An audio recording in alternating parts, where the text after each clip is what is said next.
विधानसभेच्या निकालाच्या नंतर महाविकास आघाडीमधल्या नेत्यांनी ईव्हीएम मध्ये घोटाळा होता असा आरोप करायला सुरुवात केली आहे। जिंकलो आणि हरलो तरीही आमची बॅलेट पेपरची मागणी आहे असं संजय राऊत म्हणतात। कोर्टाच्या निरीक्षणावरती सुद्धा संजय राऊतांनी टीका केली आहे। त्याला सुद्धा आता एकनाथ शिंदेंनी प्रत्युत्तर दिलंय। तसंच महाविकास आघाडीचे 33 खासदार आले तेव्हा ईव्हीएमच्या विरोधामध्ये ते का बोलले नाहीत असा सवाल भाजपचे प्रदेशाध्यक्ष चंद्रशेखर बावनकुळे यांनी विचारलाय। सर्वोच्च न्यायालय म्हणजे तुम्ही जिंकल्यावर ईव्हीएमची तक्रार करत नाही, हरल्या करता, हे चुकीचं आहे। गेल्या 10 वर्षातला ट्रॅक रेकॉर्ड पहा।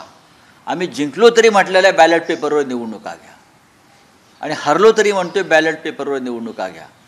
आमचे पक्षाचे अनेक लोक वारंवार ही मागणी घेऊन गेल्या 10 वर्षापासून करतायत।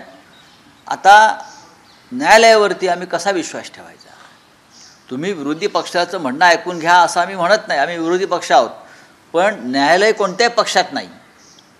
या देशातल्या जनतेचा जर निवडणूक प्रक्रियेवरती विश्वास नसेल आणि तरी न्यायालय ती प्रक्रिया रेटत असेल पुढे, तर या देशातल्या सगळ्या संविधानिक संस्था या उद्ध्वस्त झालेल्या आहेत। तुम्हाला ईव्हीएमचं सांगतो मी, जेव्हा ते हरता झारखंडमध्ये काय होतं? ईव्हीएम बरोबर होता का?